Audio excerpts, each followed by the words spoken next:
Welcome to Story Lab. This week, we're taking a look at the story of someone who knew how to look out for the people around him. Hey, guess I didn't get the flower power memo. I got you covered. Oh. All right. That's great.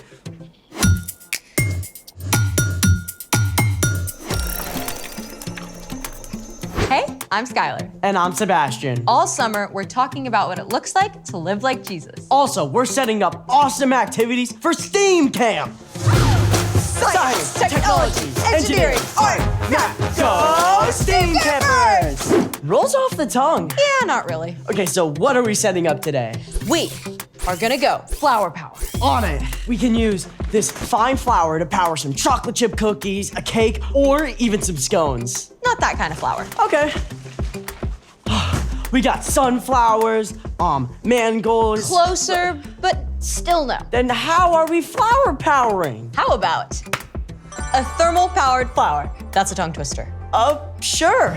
Let's make it. Today, we're making a thermal powered flower. Step 1, cut out a flower and a leaf using a template like this. You can get a grown-up to help you draw the template or find one online. You wanna know what they call me? The Picasso of arts and crafts. On to step 2. Carefully fold each of your flower petals so they form a fan shape. Like this.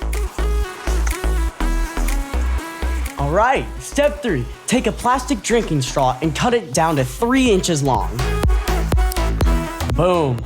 Then cut down a wooden skewer to 4 inches. Now, I think you'll wanna use these. For sure. You got it.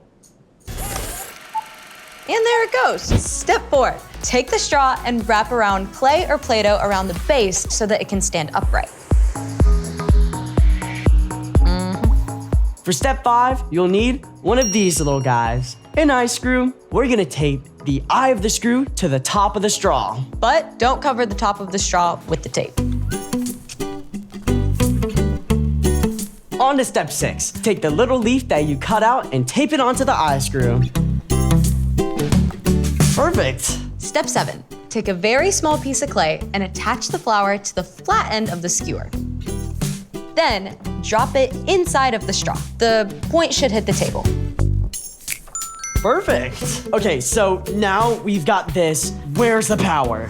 Right here. Step 8, get your grown-up to help light the candles and then slide them under the flower creation. Make sure when you do, you avoid putting one directly under the leaf. I'm already seeing a little bit of movement. Whoa! Look, there it goes. Let's put all the other ones. There it goes. It's like a little flower merry-go-round.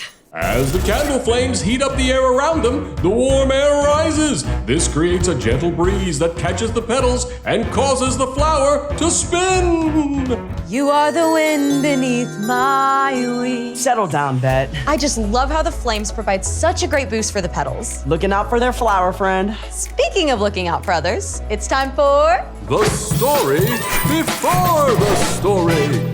Today, we're in the book of Luke.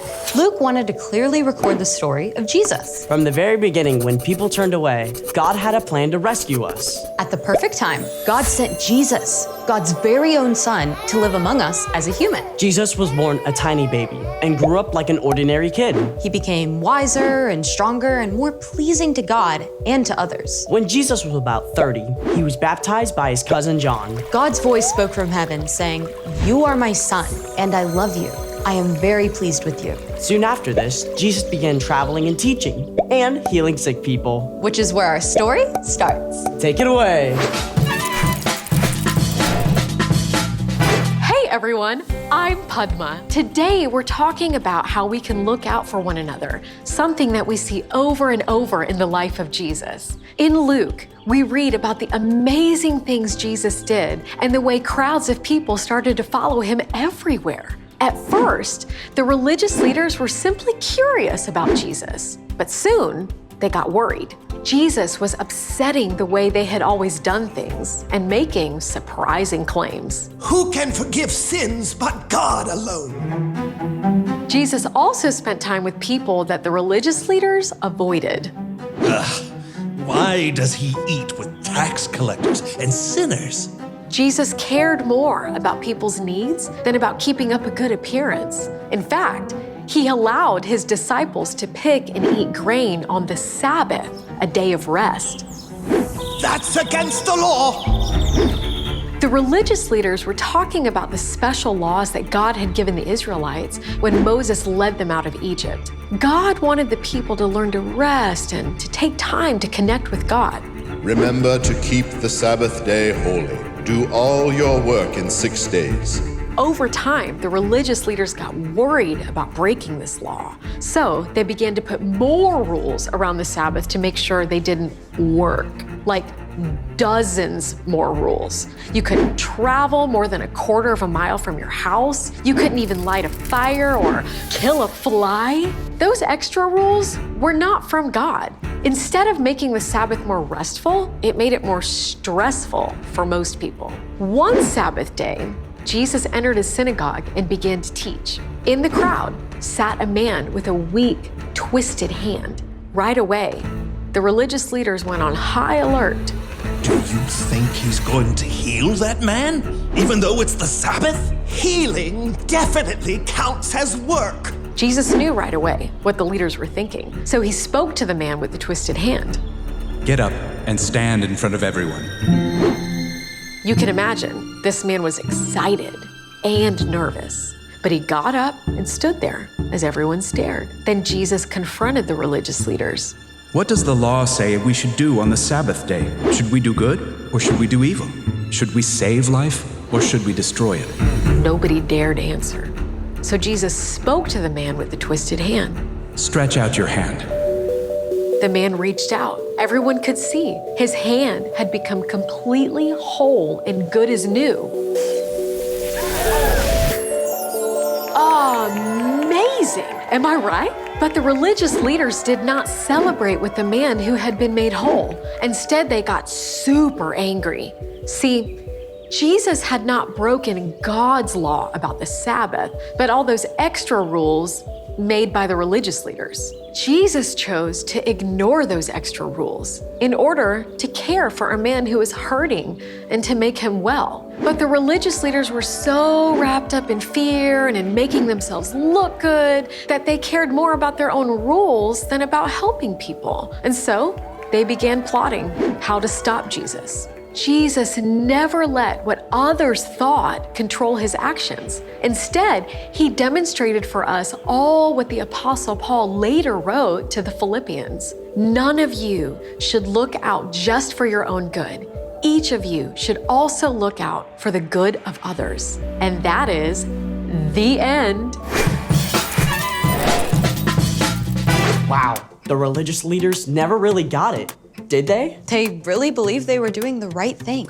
They sure did, but in the end, they were just looking out for themselves. So, what's our part in the story? All this summer, we're talking about how we can live and love like Jesus. And when we look at Jesus, we see that he kept his focus on other people instead of on himself. He cared more about looking out for others than making himself look good. That's so hard to do sometimes. I mean, my default setting is me. Yeah, it's easy to think about what I want and what I need. For sure.